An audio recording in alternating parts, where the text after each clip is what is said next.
Yes बेटा, आज हमारा लास्ट टॉपिक है इस चैप्टर का अनएम्प्लॉयमेंट, बेरोज़गारी।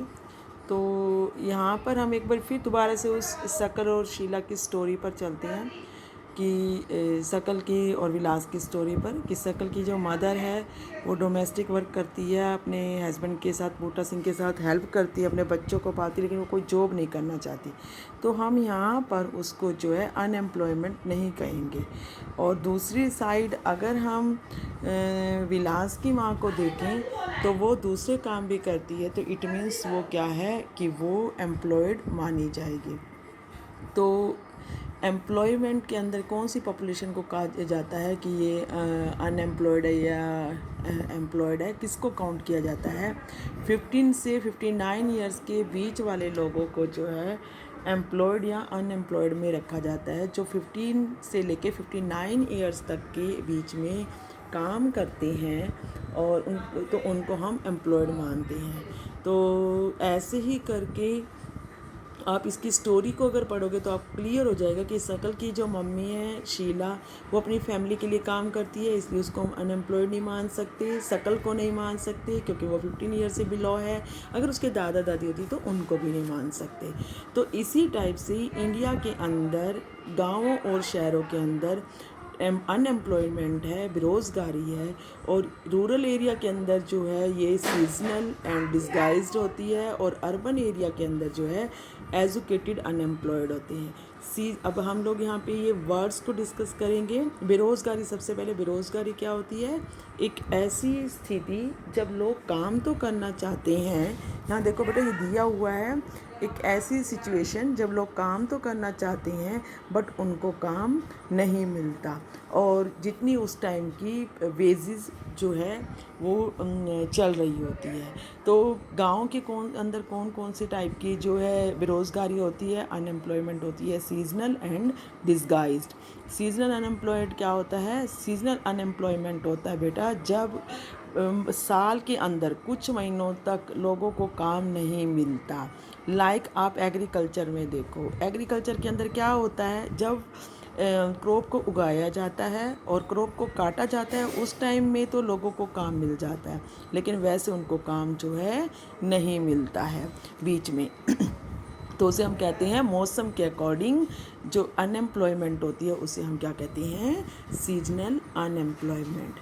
फिर होता है डिस्गाइज्ड। डिस्गाइज्ड क्या होता है कि छिपी हुई बेरोज़गारी, अनएम्प्लॉयमेंट। जैसे कि सपोज़ करो एक खेत है, उसमें घर के 8 मेंबर हैं और वो सभी एग्रीकल्चर के लिए इन्वॉल्व हुए हैं, और हाँ उनका जो प्रोडक्शन होता है खेत का वो उतना ही होता है। और अगर उनमें से एक या दो लोगों को बाहर कहीं जॉब मिल जाती है, वो बाहर काम करने लग जाते हैं, और उसके बावजूद भी उनका प्रोडक्शन सेम होगा। तो यहाँ पे जो दो लोग हुए, एक तरह से क्या है, वो डिस्गाइज्ड अनएम्प्लॉयमेंट में है। यानी कि छिपी हुई बेरोज़गारी क्या होती है, डिस्गाइज्ड अनएम्प्लॉयमेंट क्या होती है? बेटा ये क्लियर करना सब अच्छे से कि जब ज़्यादा लोग काम कर रहे होते हैं, अगर उनमें से कुछ लोगों को काम से हटा भी दिया जाए तो भी उनके प्रोडक्शन के ऊपर, उनके उत्पादन के ऊपर, उनकी जो सैलरी है उसके ऊपर कोई भी फ़र्क नहीं पड़ता। तो उसे हम कहते हैं डिस्गाइज्ड अनएम्प्लॉयमेंट। और ये ख़ास तौर से जो है गांव में मिलती है, रूरल एरिया में मिलती है, और उससे भी बड़ी बात जो है ये एग्रीकल्चर सेक्टर में ही मिलती है। उसके बाद क्या है, अर्बन एरिया के अंदर कौन सी होती है अनएम्प्लॉयमेंट? एजुकेटेड अनएम्प्लॉयमेंट जो होती है। क्यों? क्योंकि शहरों के अंदर बच्चे लोग पढ़ लिख जाते हैं लेकिन वो छोटे काम नहीं करना चाहते। आप लोग देखो, अगर कोई मैट्रिकुलेशन है यानी कि 10th पास है, 12th पास है, अगर उसको रेडी लगाने का काम कहा जाए, किसी की दुकान पे नौकरी करने का काम करा जाए तो शायद वो कर लेगा। लेकिन अगर कोई ग्रेजुएट है, बीए पास है, ज़्यादा एजुकेटेड है, एमए पास है, तो अगर उसको कहीं पर भी दूसरों के यहाँ पर काम करने के लिए कहा जाए, छोटे मोटे जो है वेजेस करने का नाम कहा जाए, तो वो नहीं करेगा। इट मीन्स क्या है कि शहरों के अंदर, अर्बन एरिया के अंदर जो है एजुकेटेड जो होते हैं वो अनएम्प्लॉयमेंट जो है वो मेन होती है।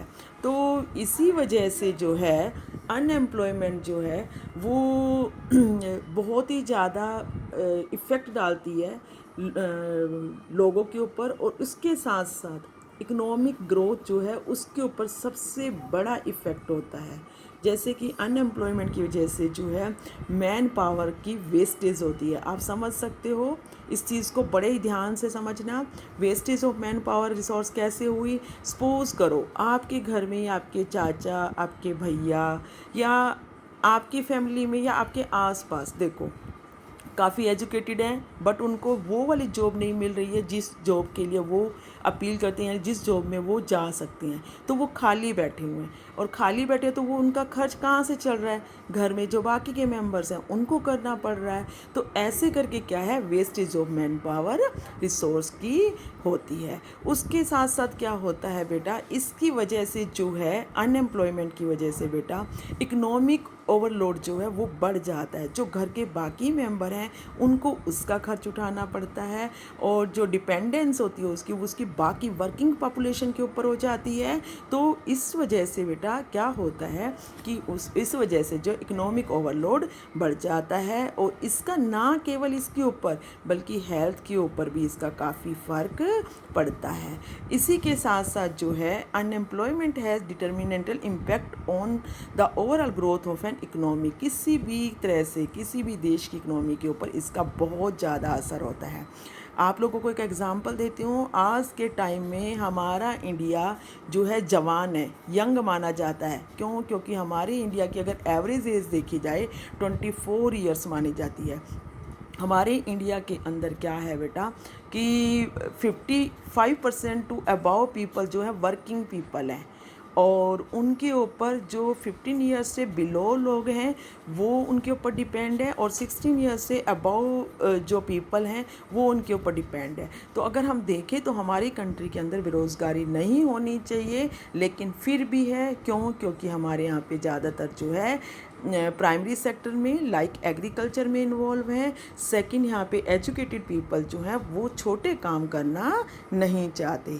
तो यहाँ पे एक बहुत ही ये मेन टॉपिक है इस चैप्टर का, जो कि बहुत ज़्यादा इम्पॉर्टेंट भी है, और ये नहीं है कि आज के लिए, ये इन फ्यूचर भी आप लोगों के लिए काफ़ी इम्पोर्टेंट है। तो इसी प्रकार से क्या है बेटा आप लोगों का कि एम्प्लॉयमेंट जो है उसको कम होना चाहिए, और लोगों को जो है इसके लिए ज़्यादा से ज़्यादा एम्प्लॉयड होने के लिए गवर्नमेंट को भी अपनी तरफ से इनिशिएटिव लेने चाहिए, और लोगों को खुद से भी इसके लिए वर्क करना चाहिए। उसके बाद क्या है, फिर से हम लोग यहाँ पे एक एक्टिविटी को भी देखेंगे, और इसके साथ साथ जो है हम एक और बात भी देखते हैं कि पुअर पीपल जो होते हैं वो अफोर्ड नहीं कर सकते हैं। तो वो अगर उनके पास कम लैंड है तो उनको उसमें रहना पड़ता है। अगर लोगों के पास सोर्सेज हैं तो क्या करना चाहिए, खाली रहने के बजाय कोई भी सेकेंडरी या टर्शियरी सेक्टर के अंदर हम लोग इन्वॉल्व हो सकते हैं। यानी कि कोई मिल लगाकर, कोई फैक्ट्री लगाकर, और उसके साथ साथ ट्रांसपोर्ट से, बैंकिंग से, इंफॉर्मेशन से, इन सब चीज़ों के अंदर जो है इन्वॉल्व होकर जो है हम प्राइमरी सेक्टर के ऊपर से अपना जो बर्डन है उसको कम कर सकते हैं, अनएम्प्लॉयमेंट को कम कर सकते हैं। तो यहाँ पर आप लोगों के लिए एक तरह से ये क्वेश्चन भी अराइज हो जाता है कि प्राइमरी जो हमारी सीजनल अनएम्प्लॉयमेंट होती है वो किस में होती है, ख़ास तौर से प्राइमरी सेक्टर के अंदर, एग्रीकल्चर सेक्टर के अंदर। डिस्गाइज्ड किस में होती है, एग्रीकल्चर सेक्टर के अंदर, प्राइमरी सेक्टर के अंदर। एजुकेटेड अनएम्प्लॉयमेंट किस में होती है, हमारी ये मोस्टली जो है अर्बन एरियाज़ के अंदर ही होती है। तो यहाँ पर हम लोगों के लिए एम्प्लॉयमेंट से रिलेटेड ये 3 सेक्टर दिए हुए हैं। एग्रीकल्चर हमारा प्राइमरी सेक्टर, और जिसमें धीरे धीरे करके जो है अब लोगों का जो है कम होता जा रहा है, जो एनरोलमेंट है, लोगों की भागीदारी कम होती जा रही है। क्यों? क्योंकि लोगों को अब थोड़ी सी अवेयरनेस आ गई है, तो वो लोग क्या हैं अब ज़्यादा से ज़्यादा सेकेंडरी और टेरिटरी सेक्टर के अंदर जा रहे हैं। और ज़्यादा से ज़्यादा ये कैसे करके हो सकता है कि बायोटेक्नोलॉजी की वजह से, इंफॉर्मेशन टेक्नोलॉजी की वजह से जो है हम प्राइमरी सेक्टर की बजाय सेकेंडरी और टर्शियरी सेक्टर को ज़्यादा अपना सकते हैं। इसके साथ एक छोटी सी स्टोरी है आपके लिए।